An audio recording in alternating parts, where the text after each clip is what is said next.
ivoirienne, elle a 27 ans d'âge, elle est juriste de formation et jeune entrepreneur, notamment fondatrice et directrice de l'entreprise Idéal Vivrier SARL. Je suis passionnée d'agriculture.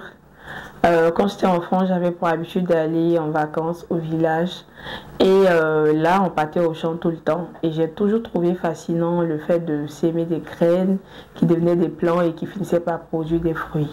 Au départ, j'ai commencé avec mes économies. Malheureusement, ça n'a pas marché. Après cela, j'ai fait un prêt. Je me suis lancée. Ça a marché en partie, mais pas comme je voulais. Et finalement, il y a mon ami et frère du nom de Onge Kwaku, à qui je fais un coucou au passage, qui a cru en moi et qui a bien voulu investir dans mon projet. C'est de là que tout est véritablement parti. Déjà, je savais que j'étais entrepreneur et j'étais persuadée que tôt ou tard, j'allais tout abandonner pour me consacrer à l'entrepreneuriat.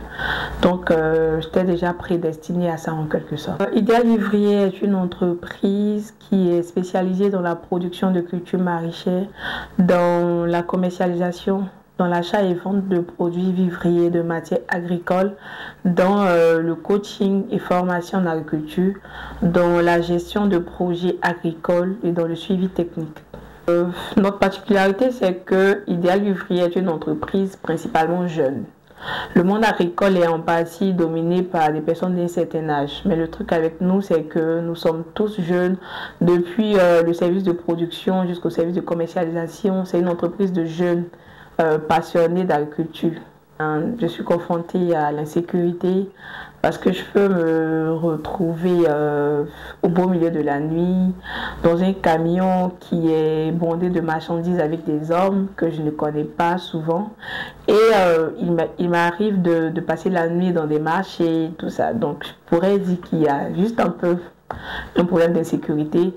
Et le monde agricole, il y a certains domaines du monde agricole qui sont dominés par des hommes. Et je suis très souvent confrontée à du sexisme, du machisme, parce que ces hommes-là ont du mal à être sous l'autorité d'une femme. Le plus difficile dans une entreprise agricole, dans un projet agricole, c'est la gestion. Il y a beaucoup de personnes qui se sont lancées dans l'agriculture mais qui n'ont pas pu avancer, qui ont dû lâcher prise parce qu'il est très difficile de gérer une équipe agricole ou une entreprise agricole. Et je pourrais dire que le plus grand défi que nous avons eu à relever, c'est cela, c'est la gestion, parce qu'on a déjà passé ce cap-là. On a une image dégradante de l'agriculteur. Les jeunes se disent qu'un agriculteur, c'est forcément quelqu'un qui est sale, qui est dans des conditions précaires et tout. Et aucun jeune ne voudrait être comme ça. Aussi, il faut dire qu'on a été éduqués de sorte à devenir des bureaucrates, des médecins, des ministres et tout ça. Et c'est pratiquement un échec pour un parent africain d'avoir scolarisé son enfant et pour que celui-ci décide de devenir agriculteur au final. Donc je crois que c'est en quelque sorte cela. Aussi, il faut dire que l'agriculture n'est pas vraiment un métier facile à pratiquer. Vu qu'en Côte d'Ivoire, nous utilisons des méthodes archaïques, la machette, la daba, tout ça, ce n'est pas facile et aucun jeune n'a envie de dégrader son physique. C'est qu'il faut expliquer à la jeunesse le bien fondé de l'agriculture. Il faut introduire l'agriculture dans le système de formation d'éducation ivoirien. Et aussi, il faut songer à mécaniser l'agriculture de sorte à ce que ce soit un métier pratique à exercer. Aux jeunes femmes en particulier, j'aimerais leur dire de se rendre à l'évidence que nous sommes au XXIe siècle et il est de la responsabilité de chaque être humain de fournir des efforts pour avoir toutes les commodités dignes d'une vie.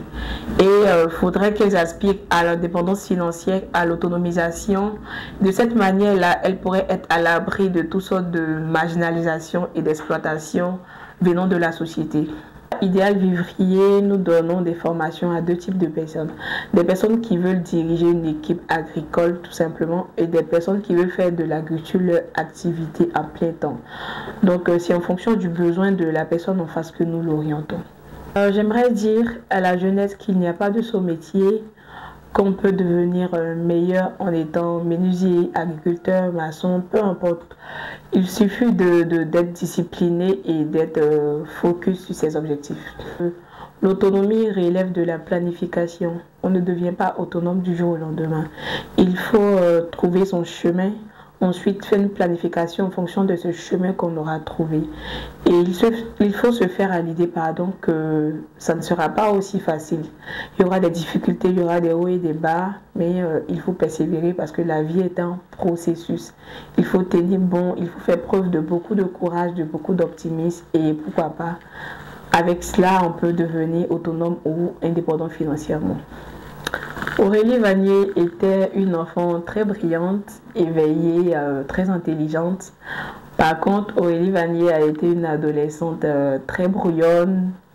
Mais aujourd'hui, Aurélie Vanier est une jeune femme très mature avec la tête sur les épaules, qui est très concentrée sur ses objectifs. Et demain, pourquoi pas, Aurélie Vanier sera certainement la fierté de la Côte d'Ivoire et de l'Afrique.